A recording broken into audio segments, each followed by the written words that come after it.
সময় থাকতে ভালোবাসার মানুষের মূল্য দিতে শিখুন। এমনও তো হতে পারে সে আজ আছে কাল নাও থাকতে পারে। আজকে আমি তোমাদের এমন একটি স্টোরি শোনাবো যেটা শুনে আমি নিজে চোখের পানি ধরে রাখতে পারিনি। আজকে এই স্টোরিটা লিখে পাঠিয়েছে ভাইয়াটার হয়ে আমি গল্পটা আপনাদের বলে শোনাবো। তো শুরু করি। বাহির থেকে আড্ডা দিয়ে বাসায় আসলাম। এমনিতে বাবা মা গ্রামে থাকে, চাকরির জন্য আমি শহরে কোনো এক ফ্ল্যাটে থাকি। কিন্তু রাত 9টা বাজলে বাড়ির থেকে কল দিত, বক বক করতো এত রাতে বাহিরে আড্ডা দেই কেন, অথচ তখন বাজে রাত 9টা।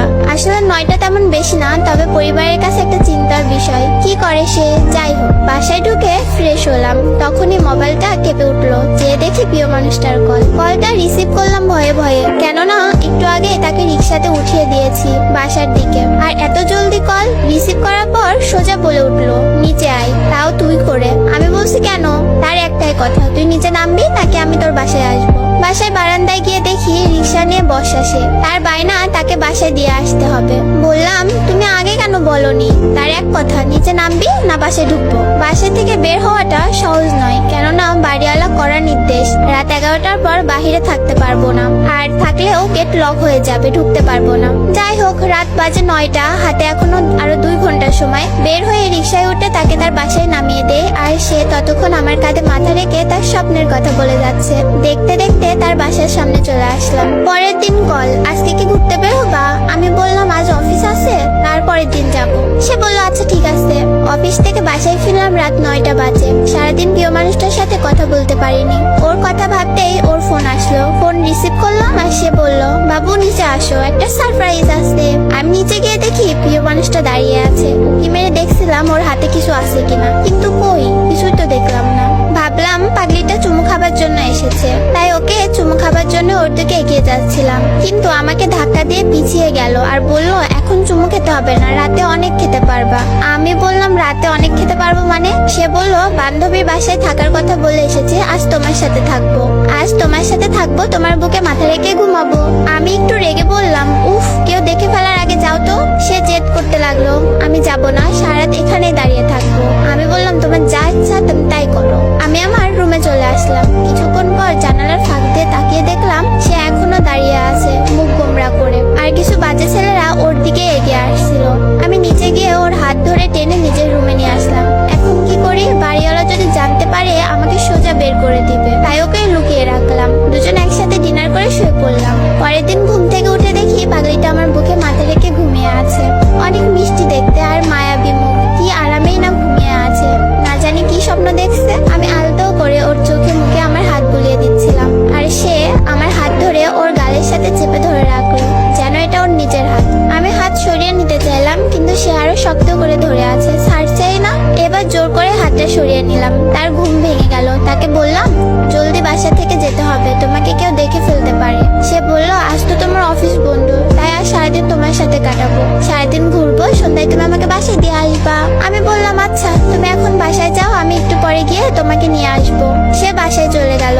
আমার কাছে কোনো টাকা নেই, এখন কি করি? তাকে নিয়ে সারাদিন ঘুরবো, যদি কিছু আবদার করে না দিয়ে তো পারবো না। আমি আমার বন্ধুর কাছ থেকে 1000 টাকা ধার করলাম। ওর বাসার সামনে গিয়ে ওকে ফোন করলাম। আজ একটু অন্যরকম করে সেজেছে সে, এর আগে কখনো এভাবে সাজেনি, তাই কিছুক্ষণ হা করে তাকিয়েছিলাম ওর দিকে।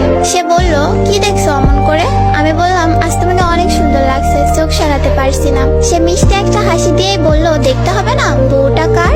আমাকে ছাড়া সে কিছুই বোঝে না, আমি সাথে থাকলে জানো ওর আর কিচ্ছু যায় না। সে আর আমি আজ অনেক জায়গায় ঘুরলাম, আর সে আজ মন খুলে সব বলতে লাগলো আমায়, যেন আজই আমাদের শেষ দেখা। ঘুরতে ঘুরতে বিকেল গড়িয়ে এলো। সে বলল এবার আমাকে পার্কে নিয়ে চলো। বিকেলবেলা ওকে নিয়ে পার্কে গেলাম। পার্কে সবাই জিএফকে দামি গিফট দিচ্ছে, কেউ কেউ দামি গাড়ি নিয়েও ঘুরতে এসেছে। এসব দেখে ভাবতে লাগলাম পাগলিটা না জানে আবার কি আবদার করে বসে। কিন্তু সে দামি গিফট চাইলো না, আমাকে বলল 10 টাকার বাদাম কিনে এনে দাও, দুজনে মিলে বাদাম খাবো আর গল্প করবো। সে আমার কাছে তেমন কিছুই আবদার করতো না, শুধু এতটুকুই বলতো আমি তোমার কাছে কিছুই চাই না, আমাকে শুধু একটু ভালোবাসো, তাহলে আমি অনেক খুশি। আমি বাদাম কিনে আনলাম। আমি বাদামের খোসা ছড়িয়ে তার হাতে দিচ্ছিলাম, আর সেও খুশি মনে বাদাম খাচ্ছিল।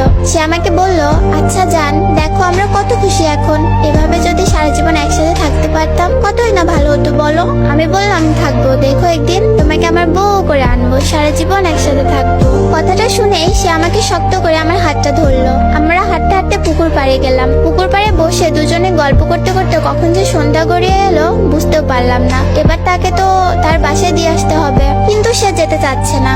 বলছে আরো কিছুক্ষণ একসাথে গল্প করবে, কিন্তু সন্ধ্যা গড়িয়ে এসেছে, তাই ওর বাসার দিকে রওনা হলাম। সারাটা পথ সে আমার হাত শক্ত করে ধরেছিল। একটু অন্যরকম অনুভব করছি। হঠাৎ করে ওর প্রতি ভালোবাসাটা কেমন যেন বেড়ে গেল। ওর প্রতি কেন জানি না একটা মায়া কাজ করতে লাগলো। হাঁটতে হাঁটতে ওর বাসার সামনে চলে এলাম। এবার সে আমার কপালে একটা চুমু খেলো আর বলল, এবার তুমি দাও। আমিও তার কপালে একটা চুমু দিলাম। আমাকে বিদায় জানিয়ে সে বাসার ভেতরে ঢুকে পড়লো। আমিও আমার বাসার দিকে রওনা হলাম। বাসায় গিয়ে ফ্রেশ হয়ে ডিনার করে ঘুমিয়ে পড়লাম। পরের দিন সকালে তার কথা ভেবে ফোনটা হাতে নিলাম, কিন্তু কোনো মেসেজ নেই। রোজই মেসেজ দিয়ে ঘুম ভাঙাতো, আজ কোনো মেসেজ নেই। মনে মনে ভাবলাম হয়তো ব্যস্ত আছে বা ঘুম ভাঙেনি এখনো। আমি অফিসে চলে গেলাম। বাসায় ফিরে ফোন করলাম, কিন্তু ফোন বন্ধ। রোজ রাতে সে বাসার সামনে এসে দাঁড়িয়ে থাকতো চুমু খাবার জন্য, কিন্তু আজ কি হলো? মনে হয় একটু ব্যস্ত আছে। আমি আমার মতো খেয়ে ঘুমিয়ে পড়লাম। কিন্তু পরের দিন সকালে ঘুম থেকে উঠে ফোনটা হাতে নিলাম। ভাবলাম সে মেসেজ দিছে, হয়তো গুড মর্নিং জানিয়েছে, কিন্তু মেসেজে গিয়ে কোনো মেসেজ পেলাম না। তখন বুকের ভেতরটা একবার ধুক করে উঠলো। আমি তাকে বারবার ফোন করার পরও ফোন বন্ধ পাচ্ছিলাম। বুঝতে পারলাম কিছু হয়েছে। ছুটে গেলাম ওর বাসার দিকে, কিন্তু গিয়ে দেখি ওর বাসার বাহিরটা তালা দেওয়া। পাশের বাসার আপিকে জিজ্ঞেস করলাম। আপি বলল এই বাসায় কোনো একজন খুব অসুস্থ, তাই তাকে সবাই হসপিটালে নিয়ে গেছে। আমি হসপিটালে গিয়ে দেখি তার বাবা মা ওখানে বসে বসে কাঁদছে। আমি তাদের জিজ্ঞেস করলাম, আঙ্কেল আন্টি কি হয়েছে, কাঁদছেন কেন? ওনারা আমাকে চিনতে পারেনি, তাই কোনো কথা না বলে কান্না করে যাচ্ছে। ডক্টরকে জিজ্ঞেস করলাম, স্যার ওনাদের কি হয়েছে, কাঁদছে কেন? ডক্টর বলল ওনাদের মেয়ের ক্যান্সার ধরা পড়েছে। এই কথা শোনার পর আমার হাহাকারটা আরো বেড়ে গেল। আমি রুমের দরজার কাছ দিয়ে ভেতরে তাকালাম। ভেতরে আমার মানুষটা শুয়ে আছে। তখন খুব ইচ্ছা করছিল ভেতরে গিয়ে তাকে জড়িয়ে ধরতে, তার কপালে একটা চুমু খেতে, কিন্তু বাহিরে ওর মা বাবা, তাই পারিনি। আমি আর কোথাও যাইনি তাকে ছেড়ে। যদি ওর কিছু হয়ে যায়, হসপিটালের বাইরেই অপেক্ষা করতে লাগলাম পাগলিটার জন্য। আর প্রার্থনা করতে লাগলাম, আল্লাহ তুমি আমার ভালোবাসার মানুষটাকে আমার কাছে ফিরিয়ে দাও। সারাদিন ওখানেই কেটে গেল। কিছু খাইনি, কিছু খেতে পারছি না, খাবার গিলতেও পারি না। রাত হয়ে গেল। আমি তার রুমের সামনে বসে রইলাম। পরের দিন সকালে কোনো এক কান্নার শব্দে ঘুমটা ভেঙে গেল। চোখ খুলতে দেখি তার বাবা মা অনেক কান্না করছে। ওদের আরো কিছু আত্মীয় স্বজনও ছিল। সবার কান্নাকাটি দেখে অনেক ভয় করছিল আমার। আস্তে আস্তে ওর রুমের দিকে এগিয়ে গেলাম। এবার দরজার ফাঁক দিয়ে ভেতরে তাকালাম। তাকিয়ে দেখি সে আর বেঁচে নেই, না ফেরার দেশে চলে গেছে। আমি কান্না করতে পারছি না, কি করবো বুঝতে পারছি না। বিশ্বাস করতে পারছি না যে প্রিয় মানুষটা আর বেঁচে নেই। তখন মনে হচ্ছিল কেউ আমার বুকের মধ্যে হাতুড়ি পিটাচ্ছে। সকাল 10টা বাজে, তার জানাজা হলো। সেদিন আমার সারাটা দিন কিভাবে কেটেছিল মনে নেই। এবার হাঁটতে শুরু করলাম। কোথায় যাচ্ছি নিজেও জানি না। বুকের বাঁ পাশে তীব্র ব্যথা করছে। ভিড়ের মধ্যে নিজেকে খুব একা মনে হচ্ছিল। মনে হচ্ছিল আমার জীবন থেকে অনেক বড় কিছু হারিয়ে ফেলেছি। হাঁটতে হাঁটতে পৌঁছে গেলাম পুকুর পাড়ে, যেখানে বসে রোজ আমি তার সাথে গল্প করতাম। আকাশে তখন মিটি মিটি তারা জ্বলছে। তারার দিকে তাকিয়ে রইলাম। চলে গেলাম কল্পনার রাজ্যে। প্রিয়টার সাথে কাটানোর সময়গুলোর কথা ভাবতে লাগলাম। সেখানে বসে রোজ আমি তার সাথে কত গল্প করতাম। এখন আর কেউ মেসেজ দিয়ে গুড মর্নিং বলে ঘুম ভাঙাবে না। কেউ রোজ রাতে এসে বলবে না জান আমার কপালে একটা চুমু দাও। এখন কেউ আর আমার বুকে মাথা রেখে ঘুমাবে না। এভাবে ভাবতেই চোখের পানি গড়িয়ে পড়তে লাগলো।